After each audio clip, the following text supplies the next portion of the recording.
Class 10th के maths के 13वें chapter 13 chapter statistics का 13.3 एक्सरसाइज का 6वां क्वेश्चन है।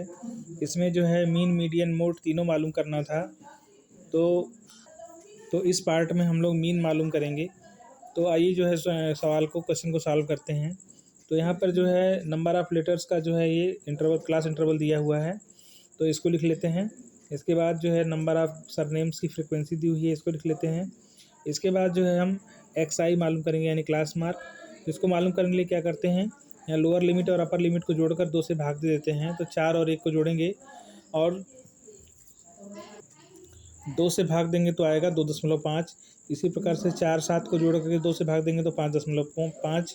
इसी प्रकार अगले में आएगा 8.5, फिर 11.5, 14.5 और 17.5। ये XI यानी क्लास मार्क मालूम हो गया। और यहाँ जो फ्रीक्वेंसी दी हुई है सरनेम से इसको जोड़ लेंगे तो लिखेंगे सिग्मा FI बराबर आएगा 100। इसके बाद जो है फिर हम लोग DI मालूम करेंगे। तो DI मालूम कैसे होता है, ये जो मालूम हुआ है XI, इसमें जो है ऊपर और नीचे से जो बीच में आता है उसे एज्यूम्ड मीन मान लेते हैं। तो 11.5 को हम लोगों ने एज्यूम्ड मीन मान लिया।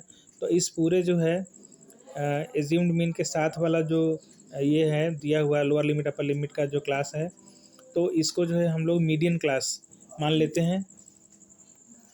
इसे हम लोग मीन क्लास मान लेते हैं। इसके बाद DI निकालते हैं। तो DI निकालेंगे कैसे, DI बराबर होता है XI माइनस A। तो यहाँ पर एज्यूम्ड मीन जो है हम लोगों ने 11.5 को माना है, इसको हम लिख लेते हैं। A बराबर एज्यूम्ड मीन बराबर 11.5। इसके बाद जो है यहाँ पर जो है जितना भी XI आया है उसमें से A यानी एज्यूम्ड मीन को घटाएंगे। तो यहाँ पर जो है 2.5 है, 2.5 में से 11.5 घटाएंगे तो आएगा -9। इसके बाद जो है अगला है 5.5, 5.5 में से 11.5 घटाएंगे तो -6। इसी प्रकार से इसमें घटाएंगे तो -3, फिर यहाँ पे 0, फिर 3 और 6 आएगा। इस तरह से DI मालूम हो गया। अब UI मालूम करेंगे। तो UI मालूम करने के लिए DI में H से भाग देते हैं, H यानी कि क्लास इंटरवल। तो यहाँ पे क्लास इंटरवल जो है 3 होगा, क्योंकि देखिए 13 है हायर लिमिट और अपर लोअर लिमिट 10 है। 13 में से 10 घटाएंगे तो 3 आएगा। तो यहाँ पर जो है 3 से भाग देंगे सब में, तो जितना भी DI आया है यानी कि यहाँ पे -9 है, -9 में 3 से भाग देंगे तो -3।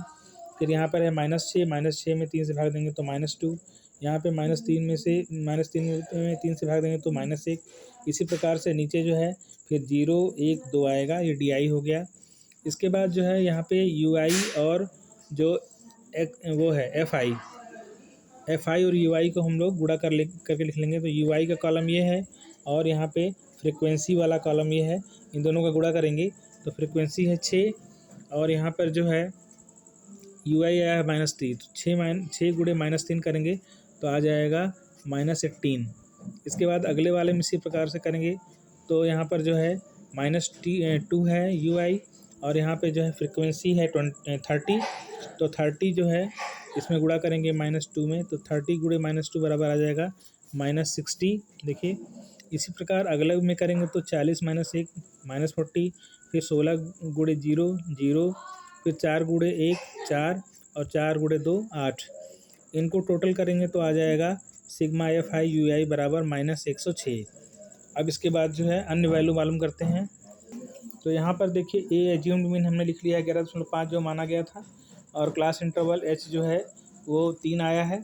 अब मीन का जो फार्मूला है A + H कोष्ठक में, इसके बाद जो है सिग्मा FI UI नीचे सिग्मा FI। तो इस फार्मूला में जो है हम सारी चीज़ें लिख करके कैलकुलेट करते हैं। तो यहाँ पर देखिए ये है फार्मूला A + H गुणे sigma FI UI sigma FI। तो एज्यूम्ड मीन हम लोगों ने माना था 11.5 ये, तो यहाँ पे 11.5 हम लोगों ने लिख दिया, प्लस क्लास इंटरवल आया था 3 तो 3 लिख दिया। सिग्मा FI UI जो है आया था -106 तो यहाँ लिख दिया। फिर नीचे सिग्मा FI आया था 100 तो 100 लिख दिया। अब इनको कैलकुलेट करेंगे तो आएगा 11.5 - 3.18। तो इसमें से जिसको घटाएंगे तो आएगा 8.32। तो इस प्रकार से इस क्वेश्चन में मीन आया 8.32।